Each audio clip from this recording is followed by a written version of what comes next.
Of course, we're going to start from basic things like breathing. There's a certain way your body has been used to it, and we're going to look at what is the right way to look at it. Why has your body learnt the wrong thing, and how do you correct that? You understand? And how, for example, for singing, how to breathe to enhance your singing and all of that. So I want to now tell you about 4 different things, 4 reasons why vocal training at the beginning usually will feel not strange, but will feel different. Do you understand what I'm saying? Why I tell people this, sometimes it's even easier to learn a physical instrument that you can see, maybe the piano, for example, than it is to properly learn how to make your voice become properly trained and conditioned for the kind or the style of music you want to do. Okay? Number 1 such reason is that you cannot directly observe your voice. Number 1, you cannot what? Directly observe your voice. What do I mean by that? It's simple. This piano is here. I can see that it's made up of black and white keys. I can touch those keys. I can say, for example, that I can see a set of 2 black keys and a set of 3 black keys. Do you understand what I'm saying?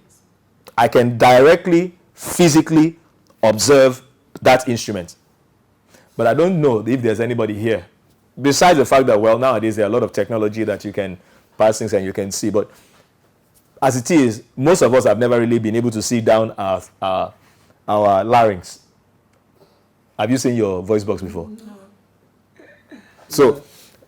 So just like also in the physical instrument, for example, like a guitar, if there's something wrong, maybe a sound is wrong, you can look at the guitar and say, oh, wow, is that this string is strained or is distuned? And so you can physically tune it. Has anybody been able to physically tune their vocal cord here? No. So you find out that this is why, to a lot of singers, it's a difficult experience. Starting because most of the times you don't even really know whether you're doing some things right or not. Do you understand what I'm saying? You don't know the muscles we're talking about to be affected. You don't know whether really you are really affecting those muscles as you be. So that is the first challenge, the challenge of not being able to physically observe, to see what is happening with your instrument. And that is why I say that, and I tell singers is that virtually everything you do in vocal training is observed by feeling. Okay? By feeling. It's how you feel in a certain way, or when I'll feel a muscle, or feel your diaphragm, or feel your rib cage, that kind of thing. That's how you know whether you're doing something right or wrong. I don't know if you understand that. So you can't physically observe your voice. Okay. The other thing is that your singing output is basically made up of habits from birth. Let me explain this.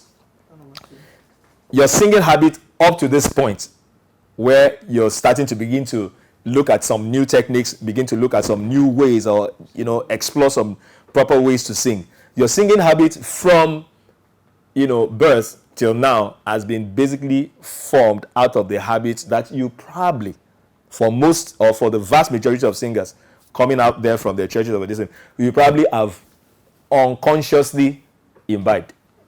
Let me give you one such example. The issue of breathing, for example. I've seen a lot of singers who have, very good voices, but they have no control over their breath, or they have very poor control over their breath. Okay? And what does that do for you as a singer? If you have a poor control over your breath, what that does is that even though your voice may be fantastic, but remember what we defined earlier on as singing. Singing is basically done on sustained notes. The ability to sustain notes when required will be very limited.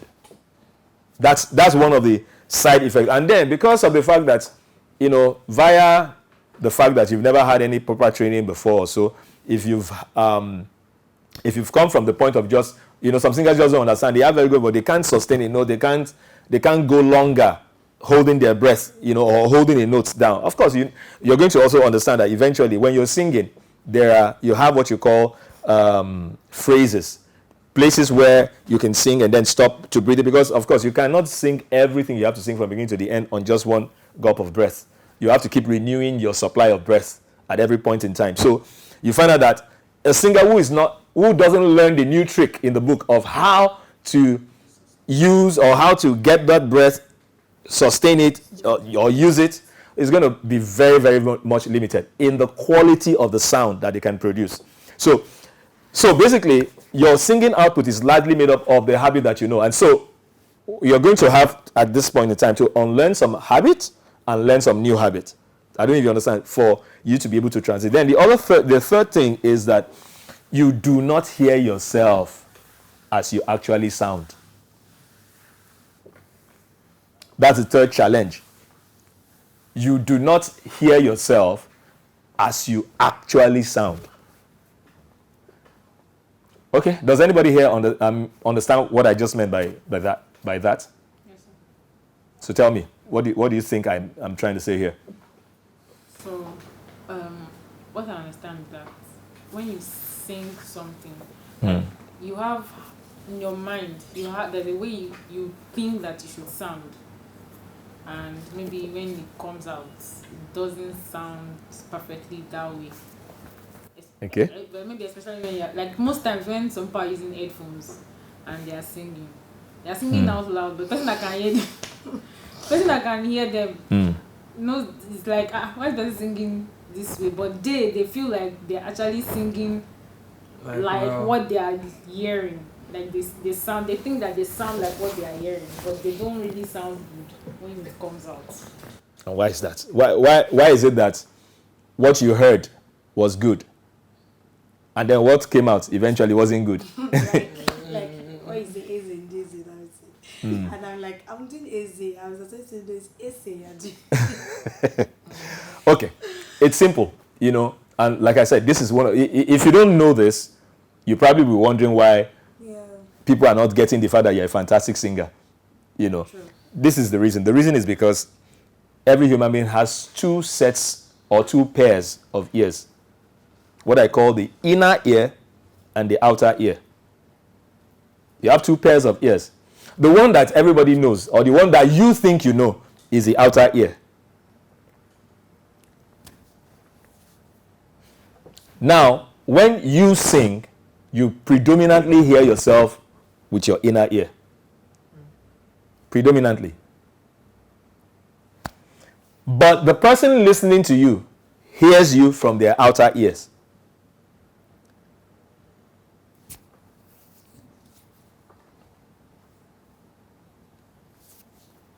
Can I continue?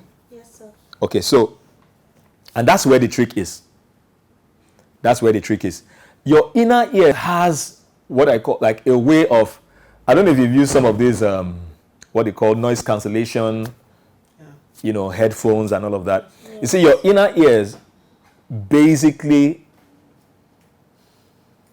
makes you, or is more or less like very refined in terms of how it refines the sound that you hear.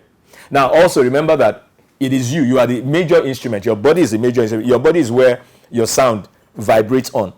You understand? As you're producing it. If you touch your body, maybe your chest or anywhere along your body, you'll find out that something is vibrating as you're talking or as you're singing. So the sound tends to be more in your face for you as a person. I don't know if you understand what I'm trying to say.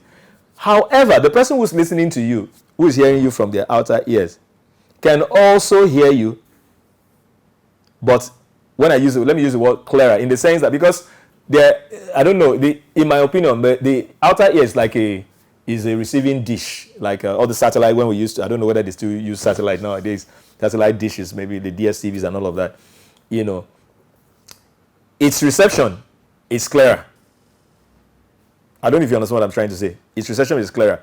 So usually you hear yourself from a more compact, this thing, it's somewhat you tend to, and then again also, the perception is also that whatever you think is right is right. I don't know if you understand what I'm saying.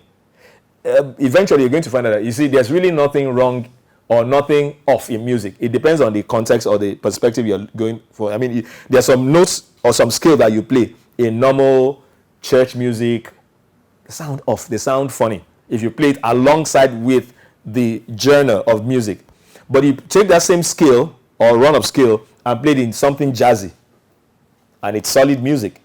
So it depends on the box of music. And when I mean the box, I mean the genre of music, and it depends on, first of all, even what you as a person understands in terms of music. You're always going to be right to yourself.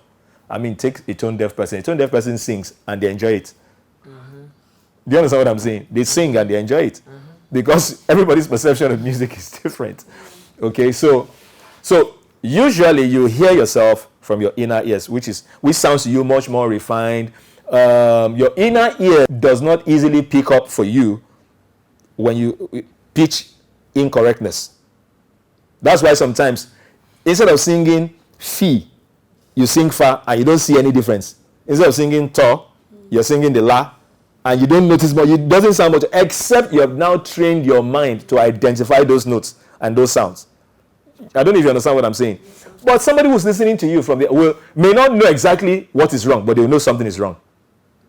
I don't know if you understand what I'm saying. So the perception of music from your inner ear is different from how the outer ear hears it. You understand what I'm saying? So that's one of the setbacks, because, and it's a setback because to you as a singer, let's assume as an amateur singer, you don't see anything wrong. The difference seems very slight from mi to fa or from fa to fi, just like a semitone movement or a chromatic movement. However, it is a whole world of difference musically for the refined ear, for somebody who's listening to you from their outer ears. They can hear those subtle sounds. They can hear it. They may not be able to pinpoint let's assume you're singing to an audience that's not musically schooled. They may not know what exactly is wrong, but they will notice something is wrong. So that's one. Then the last challenge, or the last problem or setback, or not really setback, or problem singers do face starting off is also the fact that putting words into the sound.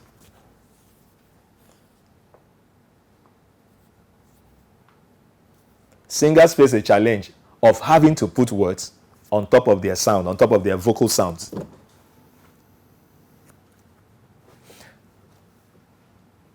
Do you have any input on that? Is it self-explanatory? Why is that a challenge? Or why can that be a challenge? Because you mean they have issues creating a melody? No. This is what I mean. One of the reasons why singing can be difficult is because, unlike other instruments where it's just play the notes, it comes out. Now you have to produce. Remember I said that singing is talking or speech on top of notes. So two things you're doing. You're creating the music notes based on the notes you want to sing, and you have to put words on top of it.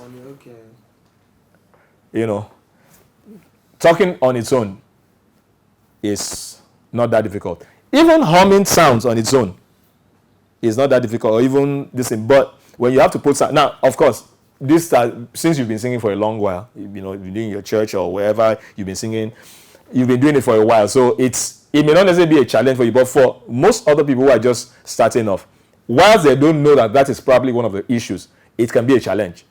Because now you have to not just only think of how to create the right sound and sustain that sound, equitably or evenly. You now have to start putting words on top of those sounds. I mean, by the time we get into things like diction, syllabic dictions and all of that, you understand what I'm trying to say? Because sometimes some songs require that you sustain a particular part of the syllable longer than some others. And you have to have some form of, technical ability to be able to do that and for it to come out right. You understand what I'm trying to say? So that is a challenge for beginners or so. Whilst they may not, immediately understand that is a challenge, but that is a challenge in itself. Putting words on this. So what are the four things I've said? I've said that one is what? You can directly observe your voice, and you understand what I mean. Then your singing output is largely made up of habits you've had, both wrong and good habits that you've had. So you're generally a mixture of your total habits that have been formed. That is what I mean. I mean you're singing you. And then the third one is that you don't hear yourself as you exactly sound. Why? Because you have two sets of ears. You primarily, when you sing, you're hearing yourself from your inner ear, primarily, while others hear you from the outside. And for me, one of the biggest solutions when I'm training and when I'm working with singers is that you need to start learning how to sing audibly enough so that you can hear yourself from your outer. That's the only time you can start really hearing the real you. I mean, another way to look at this is that if you sing today, for most singers, they discover they have they get a root shock when they sing for the first time and they listen to their voice. It usually sounds different from how they know it. Yes. So it's not like it's the same person singing, but you're hearing yourself from two different places, and that's what I mean by that. And then putting words on your music, we've explained that. So